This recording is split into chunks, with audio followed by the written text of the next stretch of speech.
सापुतारा पर्यटकांना आता पुन्हा सुरक्षित बोटिंगची सुविधा। सापुतारा महाराष्ट्र आणि गुजरातच्या सरहद्दीवरील हिल स्टेशन म्हणून ओळखले जाणारे सापुताऱ्यामध्ये बोटिंग ऍक्टिव्हिटी लवकरच सुरू होईल। सापुतारा बोटिंग गेल्या 1 वर्षापासून बंद होती, ती आता चालू करण्यात येत आहे।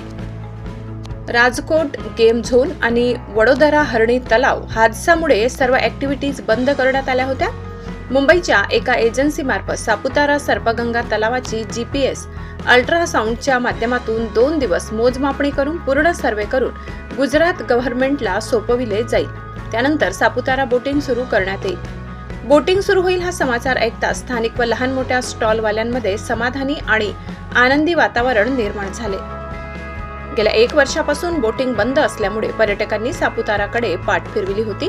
मात्र शासनाने घेतलेल्या निर्णयामुळे आता पुन्हा सापुतारा येथे बोटिंग आणि रोपवेची आवड असलेले पर्यटक पुन्हा सापुतारा येथे येतील आणि त्यामुळे या ठिकाणी असणाऱ्या छोट्या मोठ्या व्यावसायिकांना हाताला कामधंदा मिळेल अशी आशा व्यक्त केली जात आहे।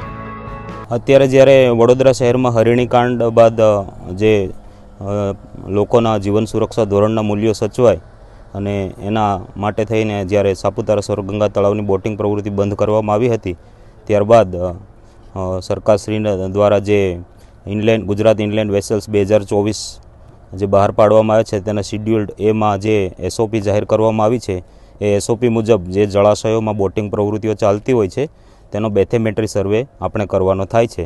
એના આધારે માનનીય જિલ્લા કલેક્ટર સાહેબ શ્રી રાજ સુથાર સાહેબ અને સાપુતારાના ચીફ ઓફિસર શ્રી યોગેશ ચૌધરી સાહેબના માર્ગદર્શન અને સૂચન હેઠળ આપણે ગુજરાત મેરીટાઈમ બોર્ડ દ્વારા સૂચિત જે એજન્સીઓ છે એજન્સી પૈકી આજે એક એજન્સી મારફત આ તળાવનો સર્વે કરાવી રહ્યા છીએ। આ સર્વે બેથેમેટ્રી સર્વે કહેવાય છે અને બેથેમેટ્રી સર્વેમાં તળાવમાં દરેક જગ્યાએ અલગ અલગ વિવિધ પોઈન્ટ્સ પર બોટ ફેરવવામાં આવે છે અને જે તેની ટેકનિકલ ટીમ હોય છે એ દરેક પોઈન્ટ પર જે પાણીની ડેપ્થ છે એ માપતી હોય છે, જેના આધારે આપણને ફ્યુચરમાં મેપ પરથી ખબર પડી શકે કે તળાવમાં કઈ જગ્યાએ કેટલું ઊંડું પાણી રહ્યું છે। मेरा नाम ईश्वर है, मैं जेनी सर्वे बॉम्बे से आया हूँ।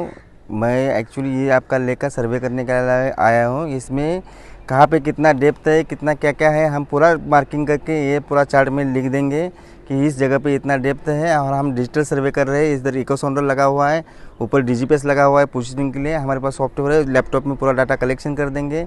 वो डाटा प्रोसेस करके फिर हम लोग आपको पूरा रिपोर्टिंग चार्ट बना के गवर्नमेंट को हम सबमिट कर देंगे कि कितना जगह पे कौन सा क्या है, डेप्थ कितना है, क्या है, हम पूरा बता देंगे। उसमें कितना दिन तक चल पाएगी? ये 2 दिन में चलेगा। 2 दिन के अंदर हमें पूरा कंप्लीट करके हम रिपोर्ट गवर्नमेंट को दे देंगे। महाराष्ट्र माझा न्यूजसाठी सापुतारा प्रतिनिधी शंकर गायकवाड, सापुतारा।